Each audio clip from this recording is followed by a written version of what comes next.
My name is Clara Hayes, and I'm 30 years old. For most of my 20s, I believed discipline could fix anything. That if I worked hard enough, stayed practical enough, and planned ahead, I could build a life immune to chaos. For a while, it looked like I'd done it. I ran a small software consulting business that had finally started to take off. 12 employees, a few major clients, and enough savings to stop worrying about rent every month. I wasn't rich, but I was stable. And in my world, stability was sacred. Then came Ethan. He was 28, worked in marketing, and could charm anyone within a 5-foot radius. The kind of man who knew exactly how to pose his coffee for Instagram, how to light a restaurant table so the wine glass sparkled just right. I used to find it endearing, how he'd insist on retaking a photo 3 times until the aesthetic was perfect. But I didn't realize what that perfection cost, or rather, who was paying for it. I remember one night in February. He was stretched out on the couch, scrolling through his phone while I typed on my laptop. I had a presentation due the next morning for a client worth almost $40,000 a year. I was exhausted, eyes dry, but focused. "Babe," he said without looking up, "should we do Bali next month? Everyone's going. It'll look amazing on our feeds." "Bali?" I blinked. "That's 4, maybe 5 grand minimum. I've got payroll coming up, and we're negotiating the new office lease." He finally glanced at me, irritation flickering behind his smile. "You always say that. When do we actually live?" "We just went to Miami 2 months ago." "That was for New Year's," he said, waving his hand. "That doesn't count." I shut my laptop. $3,000 doesn't count? His jaw tightened. "You've been obsessed with saving lately. You used to be fun, Clara. What happened?" That word, fun, landed like an accusation. What he didn't understand was that I was finally doing what I'd always promised myself, building something that lasted. I'd worked 80-hour weeks for years, coding till sunrise, living on instant noodles, sleeping on an air mattress in a shoebox apartment. Every piece of progress I had, every new client, every employee paycheck, every cent of savings had been carved out of sacrifice. But Ethan didn't want foundation. He wanted fireworks. The fights came more often after that. He wanted to move into a high-rise downtown with glass walls and a rooftop pool. I wanted to wait 6 months until our biggest contract renewed. He wanted to trade in his perfectly fine car for a new model because everyone at work is upgrading. He called me cheap when I suggested he keep the one he had. Every conversation about the future became a referendum on my priorities. He'd say things like, "You're building a company but forgetting to build a life," as if the two couldn't exist together. The truth was simpler and harsher. I was building a future. He was performing one. It all unraveled one Friday night in March. He'd wanted to go clubbing with friends. I stayed late at the office to finish a project before a Monday deadline. Around midnight, I took a break, scrolled through my phone, and saw it. A photo of Ethan, standing under neon lights, glass in hand, smile practiced. The caption read, "Sometimes you have to lose me to realize my worth." The comments poured in. "King behavior. She doesn't know what she has. Someone upgrade this man already." For a moment, I couldn't even breathe. It wasn't heartbreak I felt. Not yet. It was humiliation. He'd turned our private tension into public entertainment. And yet all I did was tap the heart. A single calm like. Then I closed the app, locked my phone, and went back to work. Because what else was there to say? The next morning he called, 3 times. I didn't pick up. Then came the texts. "Really? That's all you have to say?" "Don't be dramatic. I was just joking around." By noon, I finally replied, "I think we need to take a break." The phone rang instantly. "A break? Clara, come on, you're seriously doing this over a caption? You posted our problems for the world to comment on." "I didn't name you."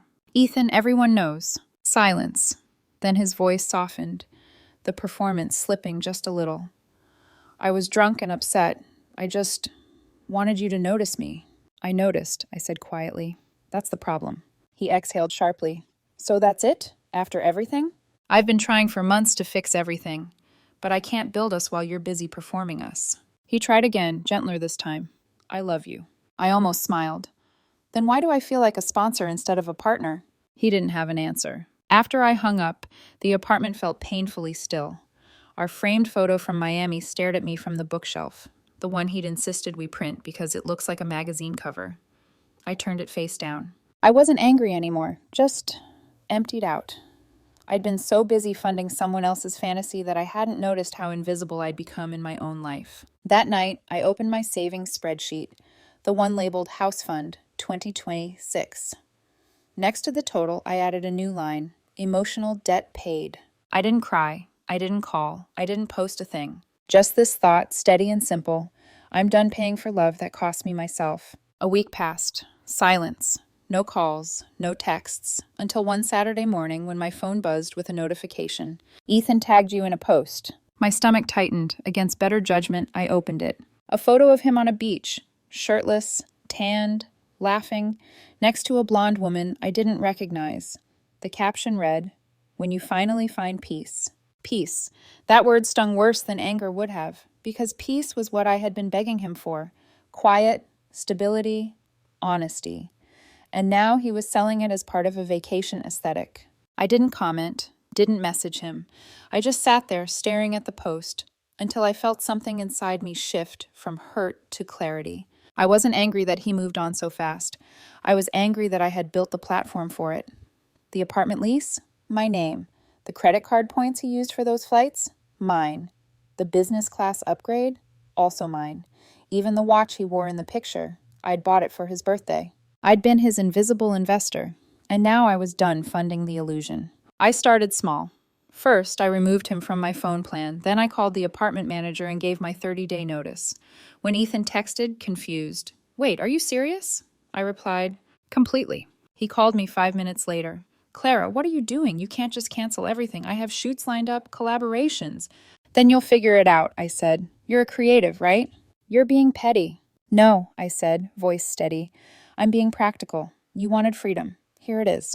He went silent, and then came the soft voice he used when he wanted something.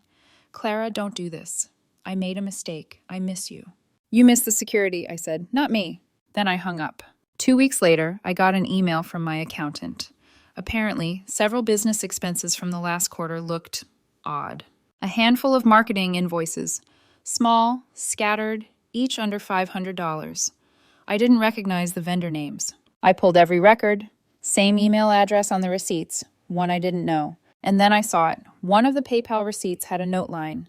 Influencer collaboration, E. Hayes. Ethan. He'd been using my company card to pay for his content collaborations, almost $3,800 worth. I stared at the screen for a long time, too stunned to even feel betrayed. Because this wasn't just emotional theft anymore, it was actual theft. When I confronted him, he didn't deny it. He just shrugged. "You said it was our business. I was helping promote it." "Promote? You tagged yourself, Ethan, not the company." He scoffed. "Come on, Clara, you can write it off. It's not a big deal." I couldn't even find the words. My throat burned. "You use my business to fund your vanity. That's not partnership, that's fraud." "Fraud?" He laughed, as if I'd said something ridiculous. "You're being dramatic again." That word again, dramatic. No one likes to be called dramatic when they're the only one dealing with reality. I didn't argue. I just said, "You'll get a letter from my lawyer next week." His face dropped. "Wait, you're serious?" "Yes," I said quietly. "For once I am." He tried everything after that. Texts, apologies, flowers left at my office, even showing up in person pretending to be a client just to get past reception. But the thing about clarity is once it arrives, it doesn't leave. You can't unsee the truth about someone who treats your generosity as their right. A month later, my lawyer called.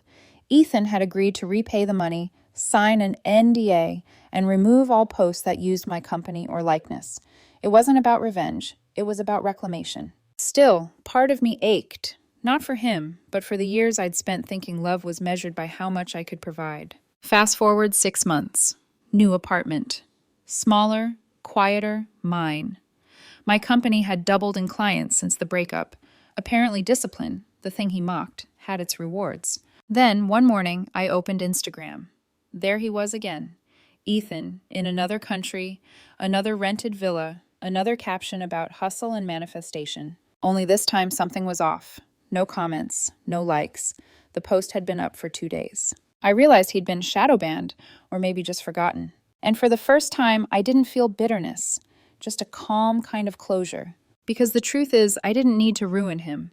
He'd built his entire world on image, and images fade.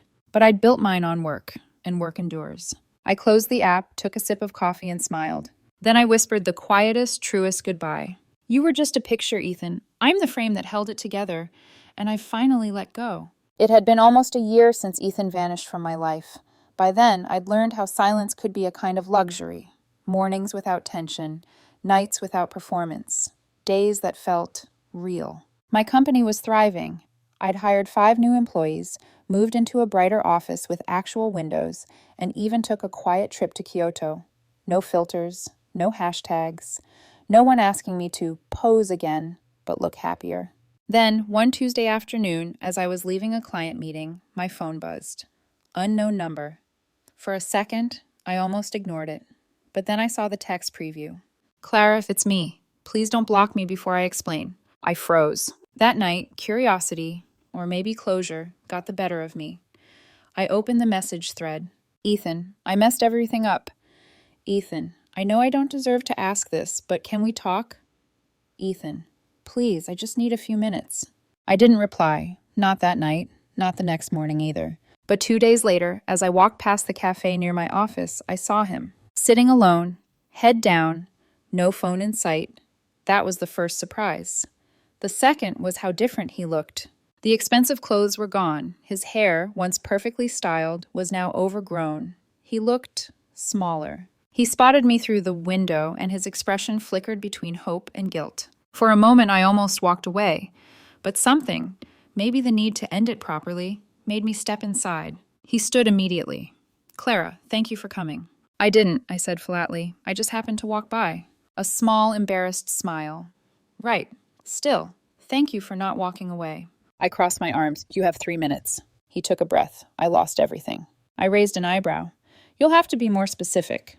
The brand deals, the agency, my apartment, my... He stopped, voice catching.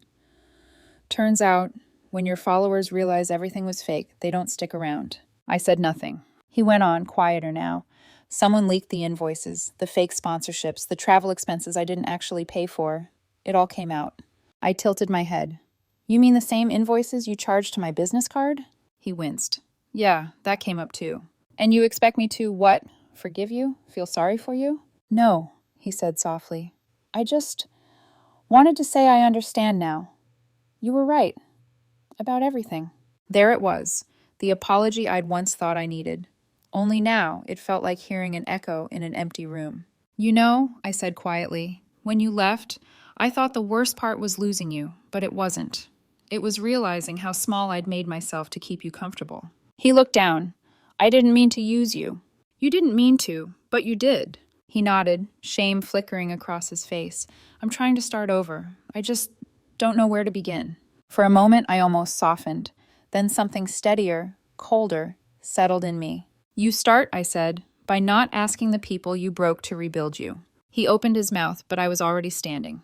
Goodbye, Ethan. Outside, the evening air was sharp and clean. I should have felt triumphant, but what I felt instead was peace, the kind that doesn't need witnesses. That night, I opened my laptop and started writing a blog post for the company's anniversary campaign. The title? The Cost of Building What Lasts. It wasn't about him, not directly. It was about resilience, about the quiet kind of power that comes from standing back up after someone uses your love as scaffolding for their ego. The post went viral within days. Investors reached out, clients quoted lines from it in meetings.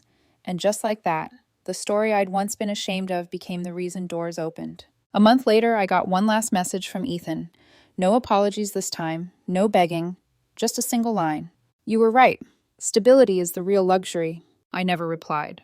Because some lessons are meant to stay unanswered. The following spring, I bought a small townhouse with a garden. Something simple, steady, mine. On the first night there, I stood by the window, watching the lights of the city flicker in the distance. And for the first time in years, I didn't feel like I was missing anything. Not love, not validation, not even closure. Because I'd already found it, in the quiet satisfaction of knowing I'd built a life no one else could perform their way into again. Then I whispered to myself, not bitter but free. You wanted to live for the image, Ethan. I learned to live beyond it. 6 months later, life had settled into something beautifully unremarkable, the kind of calm you don't realize you've been craving until you have it. No headlines, no heartbreak. Just mornings filled with sunlight and quiet coffee, the low hum of my laptop, and the soft rhythm of work I loved. Until one morning, my assistant burst into my office, phone in hand. Clara, you need to see this.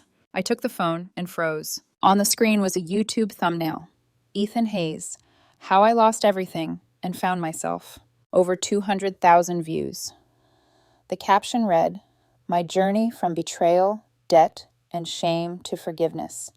Thank you to the woman who taught me what real strength looks like. My stomach turned cold. I clicked play. Ethan sat in a bright white studio, soft music in the background, voice calm and contrite. He talked about losing followers, about learning humility, about the woman who had shown him unconditional support until he failed her. He never said my name, but he didn't have to. Every example, every timeline, every hint pointed straight to me. He painted himself as a man who had been misunderstood, who'd made mistakes out of pressure, and who now wanted to raise awareness about emotional resilience in relationships. By the time the video ended, I wasn't angry. I was impressed. He'd managed to turn his own downfall into brand content. Again. Except this time, he'd repackaged my pain as his redemption arc. A week later, his story spread everywhere. Podcasts, talk shows, articles titled, From Influencer to Inspiration.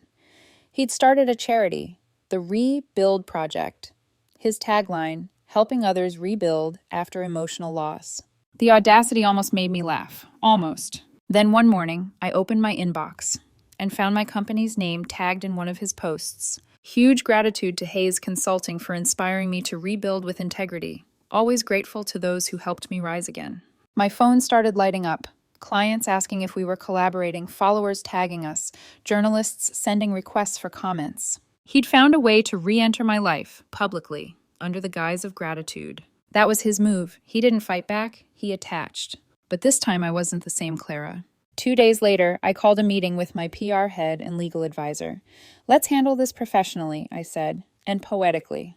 We drafted one simple statement and scheduled a small live interview with a women in business podcast that had invited me months ago. The host opened with the usual pleasantries, then asked, There's been some talk online about someone using your story for their personal comeback. Any thoughts? I smiled, not sharp, not bitter, just knowing. It's interesting, I said softly, how some people mistake reflection for redemption. But the truth is, growth doesn't happen when you rebrand your past. It happens when you stop monetizing it. The clip went viral overnight. Hashtags like #reflection is not redemption and #build.brand trended for days. Ethan's Rebuild channel dropped in subscribers by half within a week. Sponsors quietly backed out. He tried to post a response video, but this time the comments section wasn't full of fans. It was full of women. Women who recognized the story beneath the gloss. A month later, I received a short, handwritten letter. No camera, no hashtags, just words. I finally get it. I didn't lose you. I never actually had you, because I never earned the version of you that was real. I hope you never stop building. Ethan. I folded it once, tucked it into a drawer, and never opened it again. The following year, I gave a keynote speech at a tech conference. The topic, the architecture of resilience. Near the end, I said, sometimes the people who exploit your story end up giving you a louder microphone, so let them talk. Because every time they do, they remind the world who built the foundation and who just lived in the house you paid for. The audience stood, and in that applause I felt something settle. Not revenge, not pride, but completion. Because the story that began with me funding his fantasy ended with me owning the narrative. That night, back home, I sat by the window of my townhouse, the one with the small garden that bloomed wildly now, and whispered to myself, He rebranded the ruin, but I rebuilt the truth. And this time, I didn't just smile, I believed it. 3 years later, the noise had faded. The trending hashtags, the interviews, the digital storm that had once wrapped my name in other people's versions of me. Life had become simple again, the way it was before I ever learned to measure my worth in engagement metrics. I'd stopped checking notifications. I'd started watering plants instead. The company was doing better than ever, but my favorite part of the day wasn't the success meetings or client calls. It was the mornings, when I'd walk down to a small cafe near the office, order the same thing every time, black coffee, oat milk on the side, and watch the city wake up. That's where I met Lucas. He wasn't the type of man you noticed instantly.